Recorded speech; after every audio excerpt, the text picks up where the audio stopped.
Halo semuanya, perkenalkan nama saya Feni Sanusi dengan NIM 182210141. Di sini aku akan membahas mengenai bagaimana proses watermarking citra dari image berupa grayscale yang dibubuhkan dengan watermarking berupa pseudo random number seperti itu. Dan di sini aku akan membahas mengenai implementasi kode program yang digunakan. Di sini aku akan menggunakan Python sebagai bahasa utamanya. Pertama-tama kita akan lakukan import library yang dibutuhkan. Saya menggunakan library pil, library numpy, dan juga library scpy.signal untuk melakukan konvolusi. Nah, di sini saya akan membaca file berupa friendly.jpg, katakanlah, dan di sini saya akan open menggunakan library pil tadi. Dan hasil yang tadi itu filenya sebenarnya kan berupa RGB ya. Saya akan konversi ke mode L. Mode L itu adalah mode grayscale. Nah, di sini juga saya sampel array ini membaca image yang tadi itu dalam bentuk numpy array. Berikut adalah sampel image yang digunakan, yaitu dengan foto saya sendiri. Dan untuk proses watermarking ini kita akan menggunakan mode grayscale yang tadi ini, yang di sebelah kanan. Nah, untuk mengenerate noisy pattern untuk keperluan watermark, saya akan menggunakan seed gitu ya. Karena berupa pseudo random, jadi kita menggunakan seed dengan key-nya itu adalah nim saya sendiri ya. Ini bebas saja, tapi di sini di kode ini saya menggunakan nim saya sendiri. Nah, kita akan baca sampel ukuran sampelnya, dan karena untuk proses ini kita harus mengenerate 0 sama 1 secara banyak gitu, secara sama gitu ya, count-nya, jumlahnya. Jadi saya menggunakan concatenate. Pertama saya akan lakukan kita generate 1 dan angka 0, karena hanya 1 dan angka 0 yang diperbolehkan. Kita generate sebanyak setengah size, lalu kita shuffle. Shuffle ini sudah terimpact dengan seed tadi, gitu ya, seperti itu. Jadi kalau misalkan seed-nya sama, ya shuffle itu akan selalu sama. Nah, lalu kita reshape supaya ukurannya itu sama dengan ukuran si sampel tadi gitu ya, array sampel tadi. Nah, ini kita assert, kita cek apakah jumlahnya udah sama atau enggak ya. Dan di sini sudah pastinya sama gitu ya. Nah, lalu setelah itu kita akan mapping 0 dengan 1 menjadi negatif 1 dengan 1 ya. Logikanya kita tinggal kali 2 dikurang 1. 2 kali 0 kurang 1 menjadi min 1. 2 kali 1 kurang 1 jadi 1. Seperti itu. Nah, lalu kita save. Ya, ini bebas saja. Ini kita save noisy pattern tadi itu ke dalam file image png, noisy.png, dan hasilnya adalah seperti ini.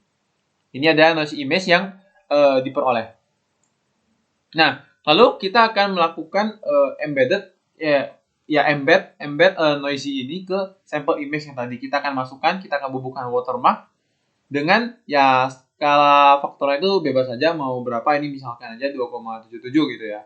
Nah, untuk rest-nya itu ada result atau watermark image yang telah di watermark, yaitu penjumlahan antara sampel array ditambah dengan k scaling factor tadi dikali dengan noisy array yang tadi.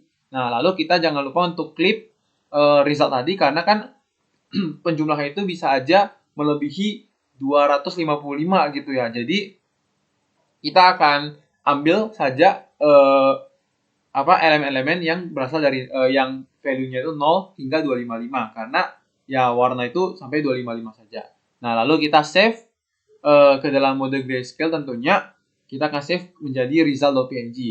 Nah, berikut adalah result.png ya, hasil image sampel yang di watermark dengan pseudo random number tadi, yang noisy image tadi.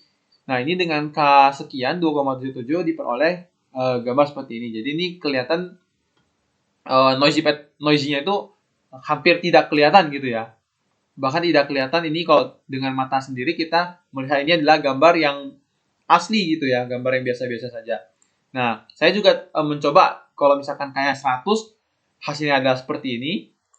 Kalau K-nya sama dengan 5 hasilnya seperti ini. Dan kalau K-nya itu kecil banget 0,00001 hasilnya adalah seperti ini. Sangat mendekati image yang asli tadi. Nah, bagaimana cara kita melakukan deteksi terhadap watermark pada image yang telah di watermark tadi? Pertama, kita akan melakukan normalisasi terhadap noisy array dengan menggunakan noisy array dikurang dengan rata-rata noisy array tadi, kita bagi dengan standar deviasinya. Lalu kita akan menggunakan edge enhanced image, yaitu ada hasil konvolusi antara image yang telah di watermark tadi dengan edge-nya tadi, edge dari edge image tersebut. Ini bebas saja, tapi dalam kasus ini kita menggunakan edge yang ada di textbook, yaitu ya ini min 1, min 1, min 1, min 1, 8, min 1, min 1, min 1, min 1, terus dibagi dengan 2 gitu ya. Nah, ini adalah edge-nya yang kita akan konvolusi dengan result yang tadi.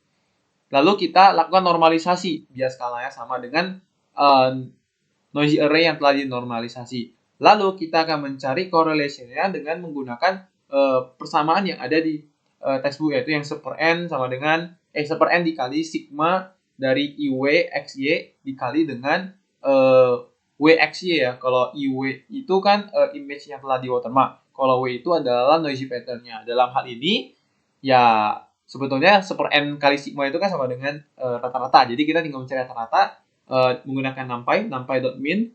Normalized edge enhanced image itu adalah IW yang tadi dikali dengan normalized noisy array itu adalah W. Nah, maka akan diperoleh hasil correlation-nya. Nah, lalu kita akan bandingkan dengan threshold. Threshold ini kita sembarang ambil aja. Misalkan saya ambil titik tengahnya saja 0,5. Kalau misalkan correlation lebih besar dari 0,5, lebih besar dari threshold yang dipilih, maka watermark-nya kita terdeteksi gitu ya. Kalau enggak, berarti ya enggak terdeteksi. Nah, ini contoh saja dari hasil kakak yang tadi saya tampilkan, itu saya coba masukkan ke kode apakah nih watermark itu terdeteksi atau tidak. Nah, ini juga ada correlation-nya. Untuk K sekian, 2,77 itu correlation-nya mendekati 0,5. Dan karena dia belum mencapai 0,5 ya watermark-nya tidak terdeteksi. Kalau K sama 100 tadi udah jelas banget ya, nampak banget noisy-nya, ya udah pasti terdeteksi. Untuk K sama dengan 5, nah dengan mata tadi kita itu sebenarnya tidak terdeteksi, tapi dengan kode program yang saya buat itu masih terdeteksi gitu ya. 0,7 correlation-nya dengan noisy pattern tadi. Nah, untuk K sama dengan 10 pangkat min 5, ya ini correlation-nya mendekati 0 ya. Jadi tidak terdeteksi. Nah, dalam kasus ini, maksimum K itu sangat berpengaruh, korelasi itu sangat berpengaruh dengan K yang tadi ya. Dan K ini sangat berpengaruh dengan ukuran gambar. Jadi semakin besar ukuran gambar yang kita pilih sebagai sampel image, maka K yang digunakan itu harus semakin kecil. Nah, untuk kasus ini karena saya menggunakan picture dengan width 960 dan height-nya 1610 dan dengan threshold 0,5, ya maksimum skala faktor yang telah saya coba itu adalah sekitar 2,777097. Seperti itu. Oke, sekian video dari saya. Terima kasih.